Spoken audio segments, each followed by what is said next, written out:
Здравствуйте, дорогие друзья, с вами Йоганнес Хаммершмидт. Я это видео записываю как видео благодарности казахам за то, что мы там жили, за то, что мы там выжили, за то, что мои предки выжили. Вот. В депортации в Казахстане во время ссылки, да. И хочу ответить вот этим всем, которые там мне пишут, что вот мы немцы из Казахстана, вот мы типа тупые, что там казахи вообще там в Казахстане все отсталые были, все там нищие были, все там с голоду умирали. Вот я вам скажу честно, да, вот я немец из Казахстана, я знаю немцев из Сибири, я знаю немцев из Украины. Да? И разница между нами огромная, потому что наши немцы из Казахстана самые гостеприимные и самые сердечные люди вот здесь, вот в Германии, потому что мы это все научились у казахского народа. Вам всем до казахов вам всем очень далеко. Было так, вот я вам расскажу, как вот предки мои, да, вот их просто как фашисты, да, объявили, что они фашисты, взяли, выкинули на снег. Они их себе в дом забрали, накормили, вместе кровать делили, последний кусок хлеба делили. Вы поговорите с чеченцами, вы поговорите с татарами, вы поговорите с прибалтами. Всех, кто попадал в Казахстан, 90% выжили. Пришли потом эти солдаты, да, советские солдаты, пришли в дома, видели взрослые женщины, если взяли, загрузили и в рабство, в концлагеря в Сибирь отправили. А казахи воспитывали детей. Понимаете, казахи воспитывали детей, благодаря этому выжили. В трудовую армию отправляли. Вы поговорите с этими людьми, да, какое сердце у казахов. И они не ходят, не орут нигде, что они великий народ или еще что-то. И даже вот я вот сейчас вам покажу сравнение, как живут другие народы и национальности в Казахстане, да. Какое уважение к другим народам равное. Никто из себя великого не ставит, как это делают в России. У меня друг Витя, я когда уехал с Казахстана в Германию, приезжаю в Казахстан, ну и сели на даче с ним, у него выпили. Я ему говорю, а что ты не поедешь в Россию? Он говорит, я ездил, в Подмосковье он приехал, так что там было? Там сначала начали, он не пил с этими мужиками, они все в фуфайках ходят и в керзовых сапогах, в грязи. Он там дом купил, сделал хозяйство себе, устроил. Думал, как в Казахстане он может жить. А нет, тут-то не то было. Сначала начали детей бить, потом стекла бить ему, а потом подожгли дом. Да вы Германа Стелегова вон спросите, ему дом тоже подожгли. Такого в Казахстане нету. Осуждать казахов, это вообще, я считаю, что и оскорблять вот это чурки, то, что вы пишете, что мы чурки. Да я горжусь, что я казах. Я горжусь. Я горжусь, я знаю, что если где-то что-то будет плохо, я приеду в Казахстан, там всегда для меня найдется кусок хлеба, и меня там всегда спасут казахи. Знаете что, вы не имеете права вообще говорить про казахов что-то плохое. Никто не имеет права про них что-то говорить плохое. Или вы поедете, посмотрите, на Украине есть разве немецкие деревни? Они все уничтожены. В России вот эти пару деревень осталось. Сейчас я вам покажу доказательства. Они живут, как они жили еще в 2 века назад. И как живут немцы в Казахстане. Они живут лучше, у них условия лучше жизни, чем в Германии, если уж на то пошло.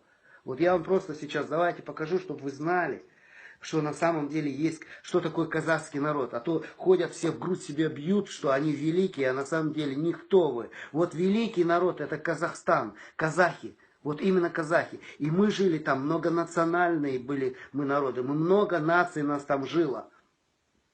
И благодаря казахам вот так все нации были сплоченные, благодаря вот этому ихнему менталитету, который относился ко всем уважительно. И говорят, они чурки тупые, да они умные, разумные люди, они дают всем развиваться.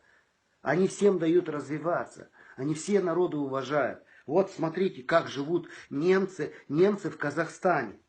Знать, что село Родина находится в казахстанской степи, можно подумать, что попал в какую-нибудь европейскую деревушку.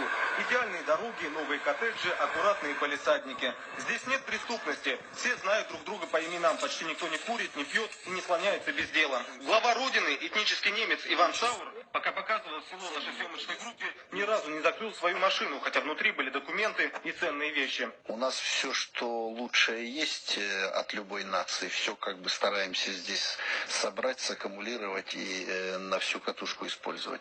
Работают люди, приходят утром в 8 часов, и в течение 7 часов вся работа у них заканчивается. В селе есть свой православный храм, телеканал, хоккейный корт и зоопарк. 2 года назад построили завод, который поставляет молоко и сметану в Астану. Рядом с поселком стоит ветрогенератор. Он дает примерно половину потребляемой электроэнергии. В отличие от многих других деревень, из этого поселка никто даже не думает уезжать. Наоборот, многие люди только мечтают о том, чтобы попасть сюда. Каждая семья, которая решает приехать в поселок, абсолютно бесплатно получает вот такой жилой дом. Впрочем, попасть сюда могут единицы. Биографию каждого кандидата тщательно проверяют. Предпочтение отдают многодетным семьям. Всем без исключения жителям гарантируют всевозможные льготы. Взамен требуется только одно – работать. Все заведения, которые есть, они Вот, все... и что, и вы хотите сказать, что это возможно на Украине? На Украине все последние были вот эти деревни, которые немецкие, они все уничтожены, все разрушены. Вот на Украине особенно. Вот сколько я вот немцев с Украины встречаю, настоящих немцев, они понты, да. Он говорит, да, все, они сами не живут, говорит, и нам не дают. Вот это народ, да, вот эти чиновники, вот эти, кто там сидит, это все же местные сидят, украинцы. А там сидят казахи. Вот, и вот теперь давайте скажем, кто чурки. Вы чурки, вы тупые придурки и чурки. Не они. Они умные, разумные, мудрые люди. И вообще, это, оскорблять казахов, вот я серьезно, меня так взбесило это. Я бы в морду дал. Вот я себя лично тоже казахом считаю. Да, я казах. Я казахский немец. Я уважаю этот народ. Потому что лучше народа и гостеприимнее нет на свете. И когда приезжают сюда казахи, я сразу им помогаю. Всем казахам я здесь помогу. Я не знаю сейчас, как узбеки, как киргизы. Я могу только про Казахстан сказать. Поговорите с чеченцами, поговорите с любыми. Вот я приехал в Москву, да. Я пошел на рынок. Я не мог ни с одним русским договориться. Все начинали что-то хитрить, мудрить. Я подошел к казаху, говорю, о, ты земляк, я вот немец Казахстана. Я говорю, я уважаю ваш народ. Конечно, с ними нужно уважительно разговаривать. Они тоже гордый народ. С ними нужно уважать их, когда ты с ними разговариваешь. Нужно тоже, я говорю, я уважаю вас, вы сердечный народ, гостеприимный народ. Спасли моих предков когда-то. Помоги мне. Правда, 3 часа мне пришлось ждать, потому что он там договаривался. Но он договорился. Если вы поедете в Россию, я вам серьезно говорю, хотите что-то сделать, договориться, вы сможете договориться только с казахом. Смотрите, чтобы это был казах. Идите к нему. Вы не договоритесь с русскими. Идите к нему, и вы договоритесь с казахом. Да? Вот сейчас вам покажу, как живут немцы, живут в России. Да, а то осуждать казахов вы не имеете права никто. И оскорблять их. В Оренбургской области есть большой поселок, где живут выходцы из Германии. Хотя они уже почти совершенно обрусели, все обычаи своей прежней родины соблюдают неукоснительно. Наш корреспондент Мария Васильева ощутила в Поволжье особый немецкий колорит. Здесь не увидишь высоких заборов и не услышишь русскую речь. О делах и последних новостях только по-немецки. Hallo Damen, wie geht's euch? Geht euch gut? Непосвященный сразу и не разберет, куда попал. Местные жители свой поселок именуют не иначе, как Kleine Deutschland, маленькая Германия. Однако на карте у немецкой деревушки русское название – Подольск. Там тоже неплохо. Но они живут как 200 лет назад. Вот эти постройки, это все. Что там сравнивать с Казахстаном? И вы их еще оскорбляете, и вы нас оскорбляете. Да я благодарен казахам, что я там родился, что я получил от них вот эту вот действительно вот межнациональное вот это, что во мне нет нацизма, что во мне нет расизма, что я уважаю другие нации, что я гостеприимный. Понимаете? Вот это вот все, вот то, что вы на них говорите, вот это меня аж взбесило. Серьезно, это просто оскорбление этого народа. Вы у них поучитесь. Вот эти великие русские, там, россияне, украинцы, там, все великие. Поговорите с прибалтами, которые попали в Сибирь и которые попали в Казахстан. В Сибири выжило 10-20% этих депортированных, а в Казахстане 90%. 90%. И благодаря этому народу казахов. Что вы там можете против них противопоставить? Вы что думаете, все дураки? Да сколько можно уже вот это говорить про казахов? Вообще, прекратите это. Я вот любого чеченца спросите, любого татарина спросите, любого, всех, кто с Прибалтики, немца спросите, поляков спросите. Вот, кстати, вот все вот, кто там были депортированы, 1 марта, День благодарности казахам и казахстанскому народу. Вот это создали вот это депортированные. Есть у вас такой день? Есть у вас такой день в ваших странах? Нет его. Это только есть в Казахстане, потому что это настоящий сердечный народ. У меня друзья были казахи, у меня были немцы, русские немцы, татары, и были казахи. У меня русских ни одного не было друга, потому что я знал, что на казаха всегда можно положиться. Если тебе трудно, тебе его просить не надо, он сам тебе поможет. Где есть такие люди? Да среди немцев между собой таких нету, таких как казахи. Вообще бессовестно так говорить про вот это. Вы там не жили, что вы можете говорить? И я 2 года служил в российской армии. Там вообще на бричках ездили, на тележках, на лошадях, когда уже у нас такая техника была в Казахстане. И говорили мы грамотно, туда ссылали всю интеллигенцию, с Санкт-Петербурга, с Москвы всю интеллигенцию ссылали. И все там берегли казахи. Никого не приняли, и никогда не говорили предкам, там, ты фашист или еще что-то. Говорили русские. Казах никогда не оскорблял, не говорил, что ты фашист, сволочь или еще что-то.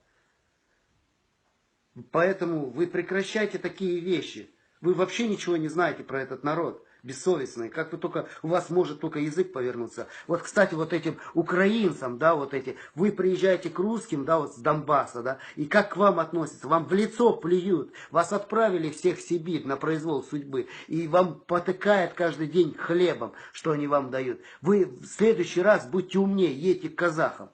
Понятно? Если кому-то трудно, голод был на Волге во время революции, все поехали, кто к казахам поехал, все выжили. Какое право вы вообще имеете говорить про них? Весь мир должен у них учиться гостеприимству. Весь мир. Не имеете права так про них говорить и оскорблять их.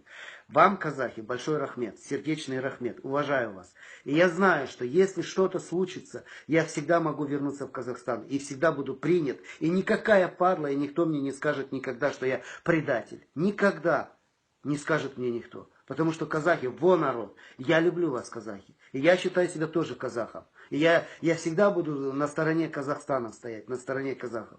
Да. И никогда я не забуду Казахстан, никогда я не забуду то уважение, которое к нам было. И уважение к старшим, единственное, где осталось, нормальное уважение к старшим.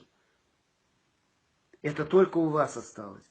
Поэтому говорить вот так вот про этот народ никто не имеет права. О том говорить, что вот они там тупые все, да они умнее всех вас. Вы видели, я вам показал, на Украине вообще нету ни одной немецкой деревни.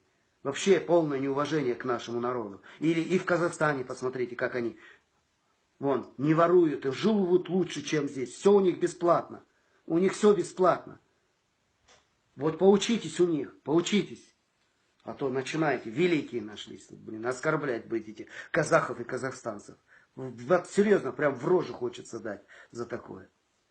Прям я не выдержал вот это. Сколько можно вот это слушать? Весь интернет начинает оскорблять. Что это такое? В общем-то и все, что хотел сказать. Всего доброго, друзья. А казахи, держитесь, вы молодцы. Вы умные люди. Всего доброго, пока.